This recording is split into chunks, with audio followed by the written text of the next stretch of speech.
ডাকসুর যারা একটা টিম আছে যারা ডেডিকেটেডলি কাজ করে যাচ্ছে, কিন্তু আমরা আজকে যেটা জানলাম ডাকসুর যে প্রোগ্রামগুলো হচ্ছে সেগুলোতে মিডিয়ার একটা সেন্সরশিপ, এটা হলো বিএনপির অফিস থেকে বা অন্য কোথাও থেকে, নাম বললে তো আপনার সমস্যা, যার কারণে মিডিয়াগুলো হলো এখানে প্রোগ্রামগুলো কভার করছে না। আমি বিপির সাথে কথা বললাম, তারা প্রতিনিয়ত প্রোগ্রাম করে যাচ্ছে, দিনে 2 থেকে 3টা প্রোগ্রাম, ওনাদের উপরে বিভিন্ন ধরনের প্রোপাগান্ডাও চালানো হচ্ছে যে কিভাবে হলো ডাকসুর যে কাজগুলো হচ্ছে এগুলো ব্যর্থ করা যায়।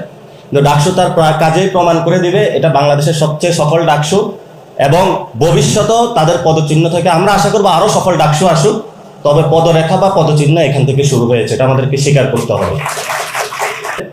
ওসমান হাদি ভাইয়ের কথাগুলো খুব সুন্দরভাবে এখানে লেখা আছে এবং এটা একটা ঐতিহাসিক দলিল হয়ে থাকবে। তো আমি আজকে এই বই থেকে একটা লাইন উচ্চারণ করতে চাই। শহীদ ওসমান হাদি ভাইকে প্রশ্ন করা হয়েছিল, আপনি কি ভারতকে ঘৃণা করেন? উনি উত্তর দিয়েছিল, রাষ্ট্র ভারত আর ভারতের জনগণ এ দুটো ভিন্ন ভিন্ন জিনিস অথবা এন্টিটি। ভারতের জনগণ আমাদের বন্ধু। এবার কলকাতার ভাই বোনেরা আমাদের জুলাই আন্দোলনে সেখানে নেমেছে, মিছিল করেছে। যেই ইন্ডিয়া দখলদারিত্ব করতে চায় শুধু বাংলাদেশ না, তার সমস্ত প্রতিবেশীদেরকে দখল করে একটা রাম রাজত্ব কায়েম করতে চায়। আমরা সেই দখলদার ইন্ডিয়ার বিরুদ্ধে। উনি খুবই স্পষ্ট বার্তা দিয়ে গিয়েছেন। বাংলাদেশের অনেকেই মুজিববাদী শক্তি যারা, তারা ওসমান হাদি ভাইকে প্রমাণ করতে চাচ্ছে সে নাকি ইন্ডিয়া বিরোধী। বিভেদের দেওয়াল তুলেছিল ব্রিটিশরা। সেই যে বিভেদের দেওয়াল, সেই দেওয়ালের বড় একটা এই ভারত রাষ্ট্রের যে এস্টাবলিশমেন্ট তাদের কাছে দিয়ে গিয়েছিল।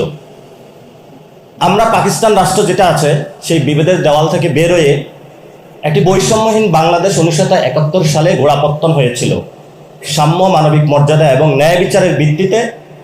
সেখানেও অনেক আজাদির সংগ্রামের পুরুষ ছিলেন, 47 আজাদির সংগ্রামের পুরুষ ছিলেন অথবা নারী ছিলেন।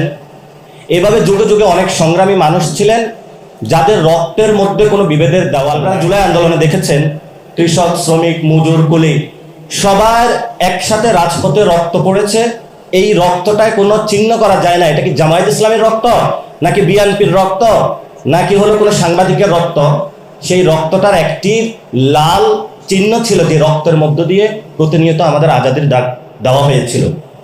সে আজাদির বাংলাদেশের যে অগ্নি স্ফুলিঙ্গ, এটার স্ফুরণ ঘটিয়েছিলেন শহীদ ওসমান হাদি। উনি অনেকভাবে কাজ করতে চেয়েছিলেন। আমি যখন নাগরিক কমিটির আহ্বায়ক ছিলাম ওইখানে উনি কাজ করতে চেয়েছিলেন। পরে আমি ওনাকে বললাম যে আপনি একটা আসন গুছান।